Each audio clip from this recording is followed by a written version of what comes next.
ఈరోజు మార్కెట్లో ఉన్నటువంటి నాస్కామ్ లాంటి సంస్థలకే అసలు ఏమి డిజైన్ చేయాలి, అసలు దేశానికి ఏమి నేర్పించాలి, అసలు మాకు ఎటువంటి ప్రాజెక్ట్స్ రాబోతున్నాయి అన్నటువంటి క్లారిటీ లేనటువంటి అత్యంత సంక్లిష్టమైనటువంటి సమయం ఇది. నేను కొన్ని కోర్సుల గురించి ఎప్పుడైనా నా దగ్గర కౌన్సిలింగ్ వచ్చిన పేరెంట్స్ చెప్తుంటాను. రోబోటిక్స్, ఆటోమేషన్, ఆర్టిఫిషియల్ ఇంటెలిజెన్స్ అని చెప్తాను, ఎలక్ట్రిక్ వెహికల్ టెక్నాలజీ అని చెప్తాను, అటానమస్ వెహికల్స్ అని చెప్తాను. ఇప్పుడున్నటువంటి ఈ సప్లై చైన్ సిచ్యువేషన్స్ ప్రకారం సస్టైనబిలిటీ మేనేజ్మెంట్ కోర్సులు అనేవి చదవాలి. నేను ఈరోజు ఎక్కడో న్యూస్లో చూస్తూ ఉన్నాను అనమాట. ఎక్కడో బ్రిటన్లో తయారైనటువంటి కంపెనీని ఒక రకంగా మన భారతదేశాన్ని చెత్త ప్రాసెస్ చేసే దేశంగా అన్ని దేశాలు మార్చేసినాయి. అక్కడి నుంచి తీసుకొచ్చి మన దగ్గర చెత్త వేస్తున్నారు. ఎందుకంటే మన దగ్గర ఇంత పెద్ద భారతదేశానికి 150 కోట్ల మందిని తినడానికి లక్షలాది రెస్టారెంట్స్ పెట్టారు తప్ప ఈ వేస్ట్ ప్రాసెస్ చేసేటువంటి ఇంజనీరింగ్ వ్యవస్థ అసలు లేకపోవడం ఎంత దౌర్భాగ్యం చెప్పండి. వేస్ట్ మేనేజ్మెంట్ కోర్స్ అసలు ఎక్కడా లేదు. ఎందుకు లేదు?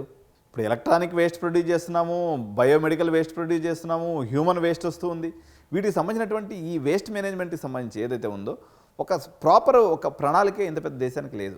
రాబోయేటువంటి కాలంలో ఎటువంటి కోర్సులు అట్లీస్ట్ మన పిల్లలు అన్ఎంప్లాయిడ్ కాకుండా, నేను కోట్ల శాలరీస్ గురించి ఏం మాట్లాడలేదండి, అట్లీస్ట్ వాళ్ళు ఫీడ్ చేసుకునే రకంగా మేము అనుకోవచ్చు. సార్ ఊర్లో ఉన్నటువంటి వాళ్ళు అనుకోవచ్చు, మాకు 20 ఎకరాల పొలం ఉంది సార్, మాకు 30 ఎకరాల పొలం ఉంది, మా వాడు ఉద్యోగం వచ్చిన రాకపోతే మీకు పిల్లల్ని ఇవ్వట్లేదు. ఇదొక సమస్య, ఇదొక సోషల్ ప్రాబ్లం.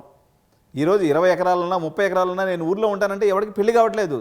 నేను నిన్నే ఒక న్యూస్ చదివి ఆశ్చర్యపోయినా. తమిళనాడు గవర్నమెంట్ అంట 35,000 మంది బ్రాహ్మలకి బీహార్లో, యూపీలో ఉన్నటువంటి ఆడపిల్లల్ని తీసుకొచ్చి పెళ్లి చేసిందంట.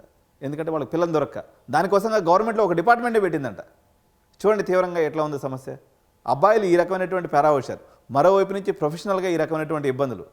కాబట్టి మీరు ఏదైనా ఒక ఇన్ఫార్మ్డ్ డెసిషన్ తీసుకునేటప్పుడు గాల్లో అలా దీపం పెట్టి నిర్ణయాలు తీసుకోవద్దు. ప్రాపర్గా పెన్ అండ్ పేపర్ తీసుకొని వర్క్ చేయండి. తల్లిదండ్రులుగా ఇది యొక్క మీ మినిమం బాధ్యత. ఎంతసేపటికి మీరేమనుకుంటున్నారంటే సిబిఐట్లోనో, మల్లారెడ్డిలోనో, పుల్లారెడ్డిలోనో ఏడోది ఇక్కడ అడ్మిషన్ చేసి అనుకో 10-20 లక్షలు ఇచ్చేస్తే నా కొడుకు జీవితం మారిపోద్ది అనుకుంటున్నారు.